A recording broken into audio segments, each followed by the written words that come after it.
too many. We need to get inside. Hello everyone, RFG here with a review for Dead of Darkness, a top-down survival horror game that shares a lot with classics in the genre, but includes some features not common that do stand out. It's developed and published by Retrofiction Games and available on Steam.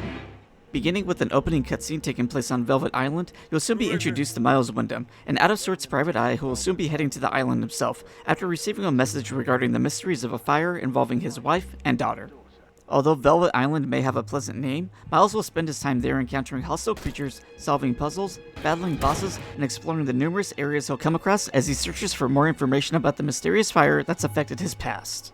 Before leaving for the island, you get a quick run-through of some of the game's mechanics. Moving around is simple enough, and while you can blindly explore looking for objects to interact with, you can hold the scan button to narrow down where points of interest are amongst other things to examine. Scanning the area applies a blue filter on the screen, and different indicators appear depending on the object or on their level of interactivity, with unlocked doors having their own icon. Keep in mind that while scanning, you aren't able to move, but anything on screen is still active, like enemies, who will be able to approach you while you're vulnerable. Not everything with an indicator needs to be interacted with, but certain points of interest are often necessary to move forward. Approaching the door and following the cutscene will add the mini cassette item to your inventory. Opening the menu puts you directly in the inventory, and most items will have 3 options. The use option means that you will attempt to use the item. In many cases, items can only be used at points of interest. Consumable health items can be used while in the menu, but based on what's in your inventory, you're able to cycle between them via a quick select option and to use them immediately with a quick heal button. Your character's physical status is displayed on the left side of the menu. It starts at green, and the more damage you take will shift it to orange, down to red, with each drop of your status lowering your movement speed.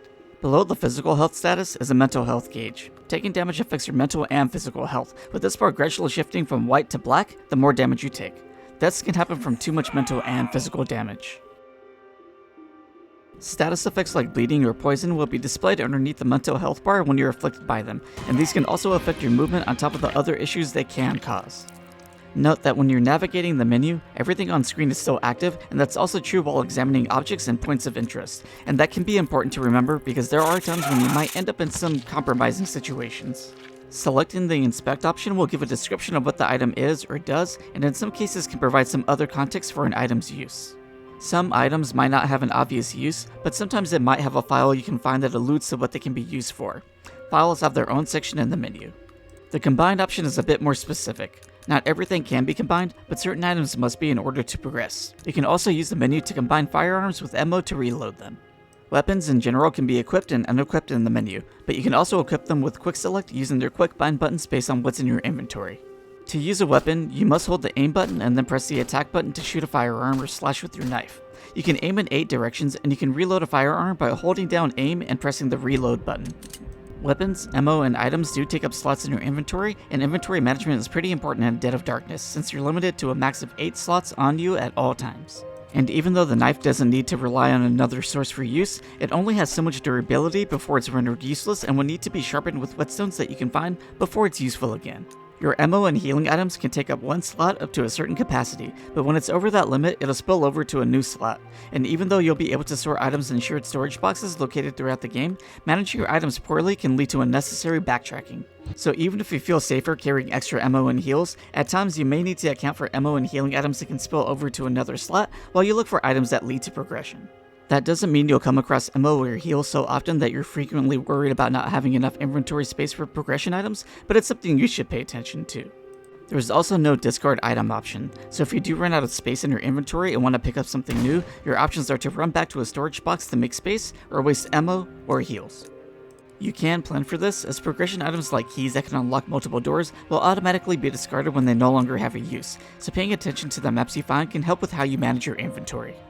Maps have their own spot in the menu, but you can instantly access the map of most areas you're in by pressing the map button. Most areas will have a full map of a floor or location that you can find to help you navigate through them. A decent amount of your progress is recorded on your maps. Doors that you've already been through will be marked as yellow, and doors that are locked can be marked as red, or other relevant colors. Rooms that you visit will be marked green when completed, and ones that are in progress will be red. Rooms marked red can mean that there's an item still located there, or there's something related to a point of interest. Whatever it is that's keeping a room red doesn't mean it's always easy to turn green. Sometimes it'll be a key progression item or clue you need to find or use, or a puzzle you need to solve. Many of the puzzles you come across can be solved with general logic based on something visual in the environment or of a nearby hint that can be examined. While these puzzles are fairly simple in nature, some are a bit more outside of the box and require the use of obtainable clues to complete them. Clues have their own section in the menu and can be found through files and other points of interest. They function much like progression items and have similar options. The use option can be used at points of interest, much like key items. The ponder option is much like inspect is for items, except it adds a bit of narrative flair to the information provided. The combine option for clues I found to be more engaging.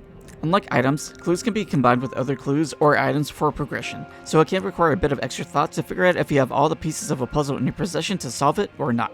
Locked doors and puzzles aren't your only obstacles in Dead of Darkness, and even though I've mentioned how to use weapons, I didn't go over what they'd be used against. Enemy encounters can be pretty frequent, but usually not overly populated. However, many of the areas you'll pass through can be fairly narrow, so dispatching enemies can be beneficial. Enemies don't respawn on a regular basis, but new ones can be added after certain events. And while that may sound like getting rid of all enemies in your way is a foolproof plan, ammo is also limited in quantity and at fixed locations. And though most areas take place in confined indoor spaces, that doesn't mean you're not able to explore, but that also means that you risk running into more enemies that can cost you more ammo. Not all spaces are so tight that you can't avoid enemies, and enemy types are spread out enough for you to decide which of them are necessary for you to get rid of, and which ones to work your way around. Boss encounters are fairly spread out and are pretty unique. They can range to be about human size to truly monstrous, but all seem to scale well in terms of the damage they deal and length of time to defeat. That may be because of the weapon progression system. You are limited to just your knife, pistol, and shotgun for the entire game, but you can upgrade your firearm's damage with upgrade parts that you can find throughout the game.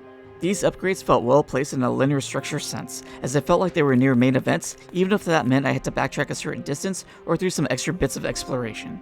That sense of linearity and exploration also carries over to how I made my way through Dead of Darkness. I feel like the way I was finding progression items and clues flowed in a somewhat linear fashion.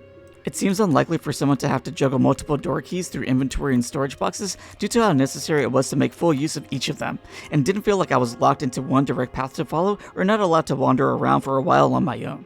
The logic-based puzzles are generally easy to figure out, and while the clues-based puzzles weren't much more complex, their implementation is very much appreciated, and I hope they can expand on its use in the future. The story might begin rather slow, and the somewhat long introductory segments don't necessarily help there, but it does get more interesting, and while it may seem to follow some typical genre plot points, it does gradually build into its own narrative. That also carries over for many things in the graphics department. Early areas followed the look of locations you'd see in most survival horror games, but as you progress through Dead of Darkness, you will see more unique spaces, and that trend continues with distinct enemies and bosses. I am a bit torn on some of the character sprites though, especially when their dialogue portraits are on screen to compare, but I can't help but love some of the animation shown in game. For the most part, the voice acting is also well handled. Every cutscene I came across is fully voiced, and though I sometimes felt something was off, I found a lot to like about it. So I just brought myself. Music left me with a mixed impression. While the ambient soundtrack itself is fine and the sound effects do a good job of adding to the atmosphere, I feel like cutscenes could have benefited from some accompanying tracks, but there are other moments with appropriately matching music. I felt the difficulty was fair. I played on moderate, and even though I took a few deaths here and there, it was mostly due to me doing some extra exploring without much proper inventory management. There are other difficulty options to choose from for a first playthrough. For those who aren't used to it, there is no autosave, so deaths can have a consequence if you're not using save points. Save points are danger-free, and there's usually an item storage box nearby for use.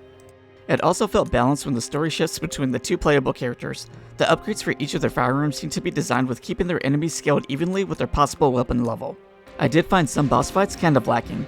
A few of them felt like I could just run around in a circle around an obstacle with safe attacks with relatively no challenge. That's not how all boss fights operate, but I do think it's something that needs to be looked over. As for value, there's a good amount of playtime here even on a first playthrough. There's plenty of exploration and your hand isn't exactly held to guide you, so you're free to approach the game your own way to an extent. There are 2 unlockable higher difficulties, and New Game Plus does carry over your upgraded weapons to that new playthrough, but you're also able to start a new game on higher playthroughs as well, and I do think speedrunners can have fun routing for this in multiple categories. It's nice to see that Retrofiction is another developer that seems to have a fundamentally sound grasp of how to make a quality survival horror title, but also have added in some mechanics not typically associated with a classic take on the genre. I do think there's some improvements that can be made, but Dead of Darkness is a solid foundation, and hopefully a sign of another year within the genre for quality titles, and I do recommend visiting the Steam store to check it out. But that's it for me. Let me know what you think below. Thanks. Bye.